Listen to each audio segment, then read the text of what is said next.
Please join me in welcoming Andrew Smith.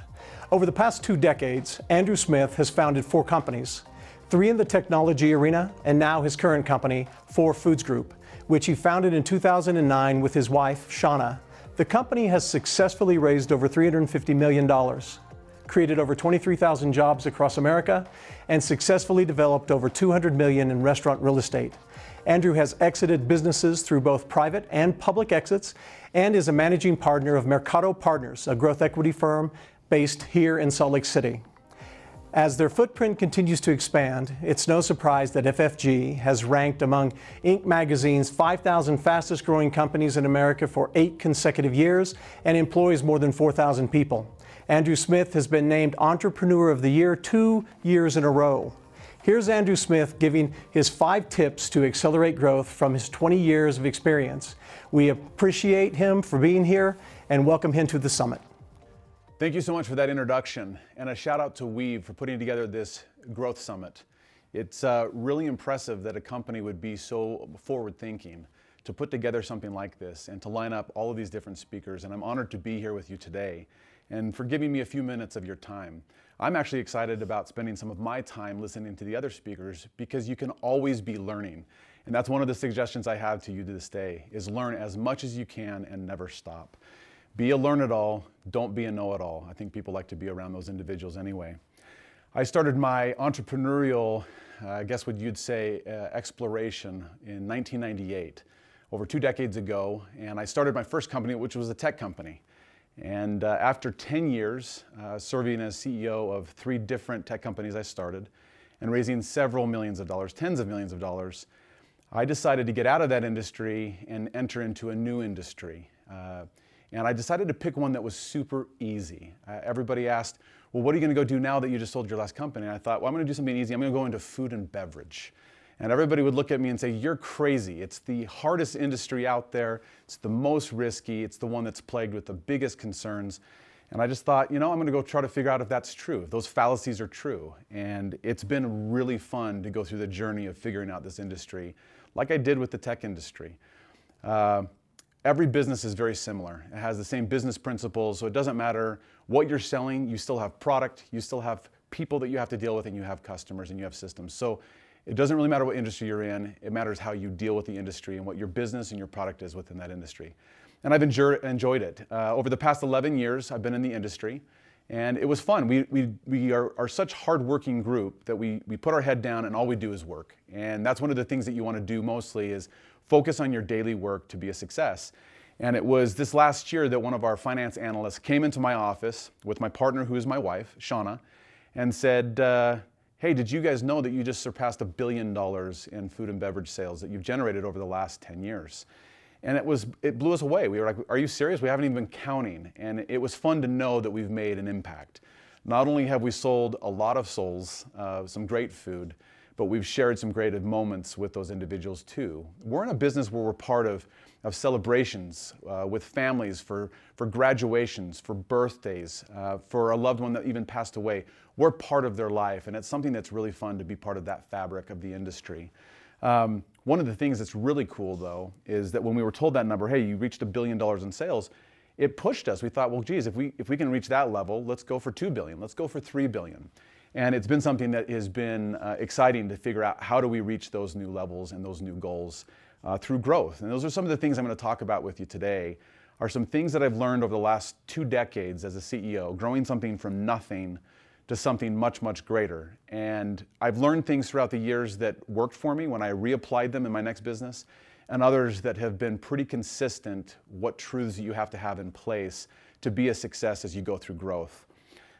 One of the numbers that was really intriguing to Shauna and I, though, is that we had paid over $400 million in wages.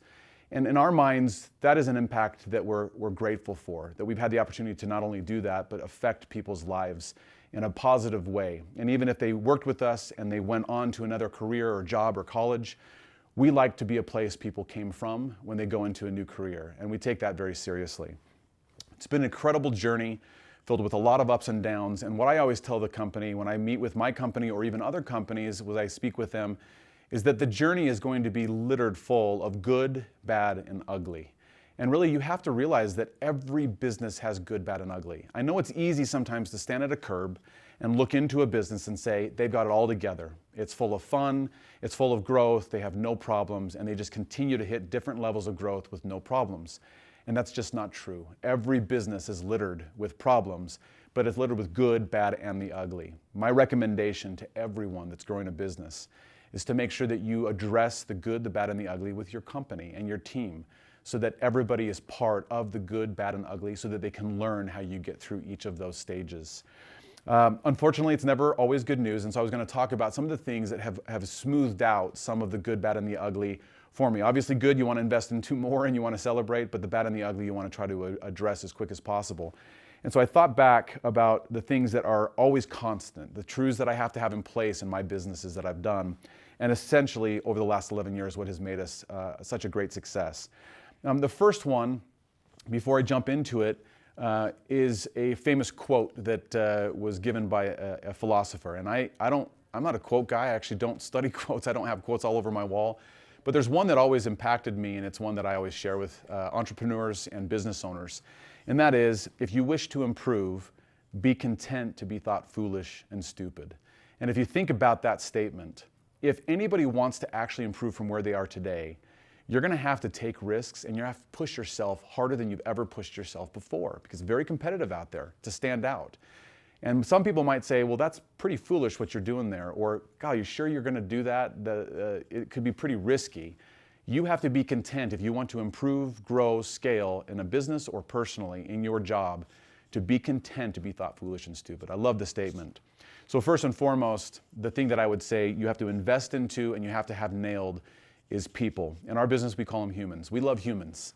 And with the human side of the business, you have to look at them as your greatest investment. And one of the things that I think that the team at Weave has done extremely well is they've promoted their business from day one as people and not products. And I think it's one of the best coined phrases I've seen for any business, not only here in Utah, but nationwide. People are truly the investment you have to make at all times, at all life cycles of the business.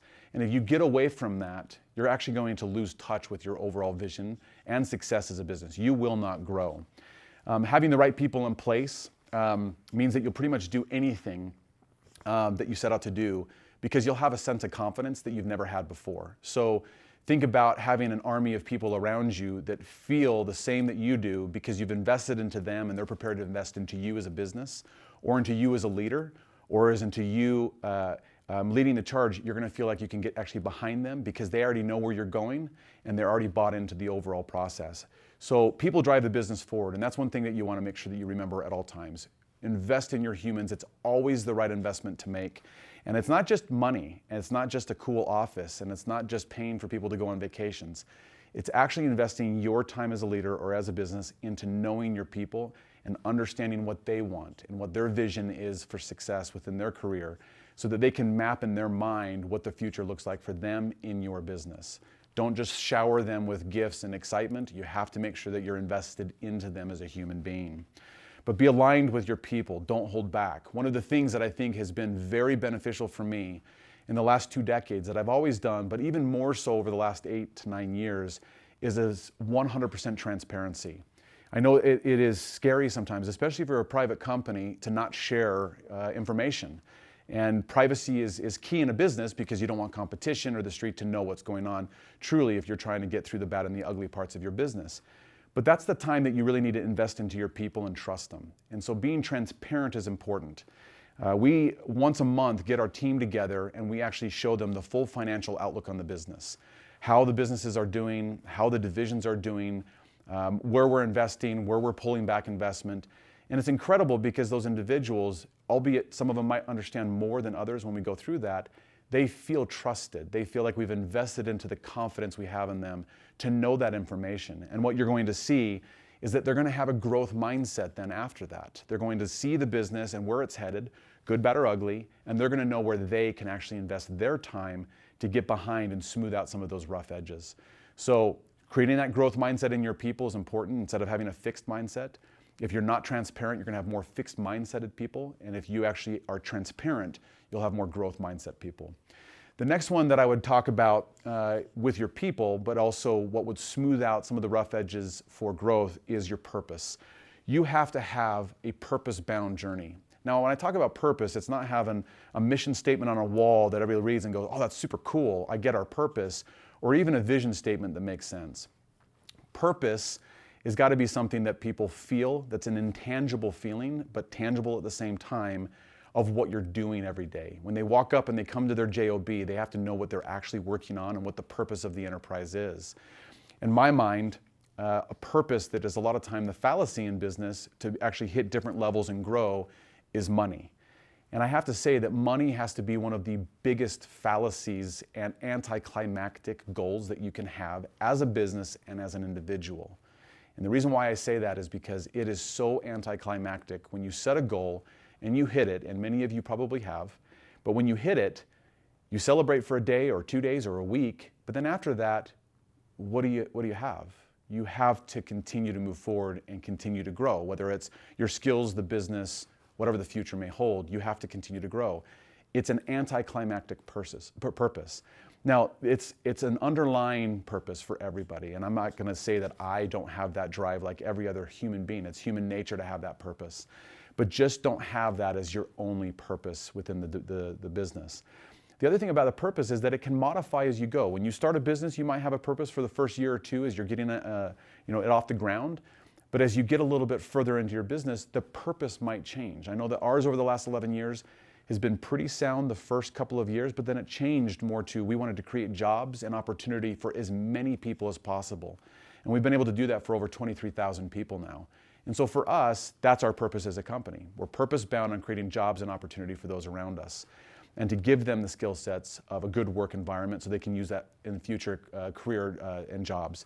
To create jobs is really our focus, but the byproduct will be money. It will be money for everybody because the business will grow and there will be more to go around. So have a purpose, be willing to modify it, and make sure your people and your humans are behind your purpose. Now when you have those two figured out, the next one is execution.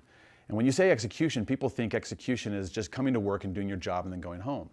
And that's right, but people also think that execution is coming up with the right strategy. Strategy means nothing unless you execute it. And so to execute your plan, you have to have a few things. One that I have lived my life by, and I actually have this actually plastered in our office, in one of our offices, one of our creative individuals put in one of our rooms, and we call it the stick-to-itiveness room. And it's a term that my father used when I was growing up. He's like, son, you gotta have stick-to-itiveness. I'm like, what the heck is that word? I don't even know what that word is. It's not even a word. And when you look in Webster's dictionary, it didn't even exist. But he would say it's having tenacity, it's working till the end and fulfilling commitment, it's dogged perseverance, it's pushing and sticking to the commitments you've made and to execute what you've said you're going to execute on. And the nice thing is that it's now in the Webster's dictionary. It is actually a word, and it's a word that you can look up and know what it means. But stick-to-itiveness is important for execution. We always say in our business that good things come to those that hustle. And so you have to hustle. It's natural and it's human nature for us to procrastinate things. But as a business, if you're going to hit new levels, you can't wait till next week or next month or next quarter or even next year. You have to be planning today for next year already. And what you're doing today is going to affect the different levels of growth that you're going to hit even next year. So make sure that you hustle. We call it in the restaurant industry, in the food and beverage industry, we call it a sense of urgency. And when we say, what does a sense of urgency mean to you when we sit in front of hundreds of our employees, they think run from point A to point B. And that could be it, although we don't want people running around, especially with knives in their hands and other things. So what we say is, no, a sense of urgency is doing something with meaning or purpose behind it. It's getting from point A to point B as quickly as you can and safely, but it's doing it with purpose, and it's doing it now and not procrastinate it until later. And you have to do that in the industry you're in or you die. So do it with a purpose behind it. And then the last thing on execution, though, as a team, make sure that you and your team or your company celebrate the small wins. Don't always put big goals out there and then hit the big goals and celebrate. We celebrated every small goal that we set out throughout the year, and at the end of the year, we set out a goal for 10 years and we hit it and we had a celebration. At the end of the day, celebrate your small wins. And when you do that, not only will your humans be more invested, they'll understand that the purpose is the small wins and not just the big wins, and you will be executing. So you can see how they're all tying together. The last one that I wanted to touch on that's important, and probably the most important, other than the three that I've already talked about, because they're all perfectly important, is continuous improvement. Some might disagree that failures are what make us great. And when you're in the middle of a failure or you're in the middle of a tough time in a business, it is super rough when someone says, but think about all that you're learning. And I'm sure you've heard that before from those that are on the outside looking into your struggles. It is hard to struggle. It's hard to struggle, and it's hard to go through bad times in business. But having gone through so many times of ups and downs in business, which I'm sure everybody has felt, on the backside of those, that is when you get the most experience, is through your failures. And so all I would say is continuous improvement through those failures is probably one of the most important things you can do to get prepared for more growth. And as you're growing, if you feel like you hit a wall, and if you had a failure and you don't think you can go beyond that, don't stop. Figure out a way around that wall, learn from why it didn't work, and then adjust and move forward. Learn from your failures. I live by a motto in my home and also in our business, and this is a personal motto. And that motto is positivity breeds success. And I truly believe that to my core, that the positive people that are in a team or within a business will absolutely have direct results with growth behind them. And it does not mean that there's not any room for the pessimists in the world and to have a negative or a contrary view to a situation. We learn from those too.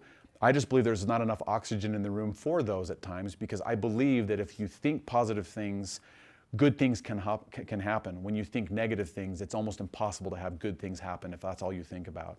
So positivity breeds success. If you're told you can't think yourself to positive results, I would beg to differ. I actually think that you can be positive to the point where you can get through any tough time. It's worked for me. Lastly, the rule of 3 in business growth. And that is, every time you scale your business by 3, it doesn't matter if you're a $200,000 business and you get to $600,000, if you're a $600,000 business and you get to $1.8 million, every step of the way as you grow, the systems that you have in place are going to be stressed to their max and they're going to break. I've experienced that over the last 11 years. The systems and process and people I had at year 3 and 4, they broke at year 6 and 7. The systems I had in place at 6 and 7, they broke in year 8 and 9. And it's really hard because you think that you're thinking far enough ahead to make sure that that doesn't happen. But I can tell you right now, the rule of 3 comes true. Make sure that you're always investing into the technology and the systems and the people way early from what the growth target is that you have. It's one of the largest investments you're going to make, and one that doesn't make a lot of sense early on. But as you have the systems and the processes in place and the people to support them, when you get larger by a factor of 3, it can even be a factor of 2, depends on how big you are, you will be ready to smooth out some of those challenges that you'll have because it will stress that system. So in closing, remember these 4 things: people, purpose, executing, so execution, and then constant improvement. Those are the things that I've learned over building businesses the last 22 years. And being a CEO of each of those businesses with an immense amount of help around me to get the different levels of growth that we've had and success we've had, those are the things that have come true to me that are the most important in any business, selling any type of product or service at any given time. Those things are going to matter the most. I'd say invest into all 4 of those.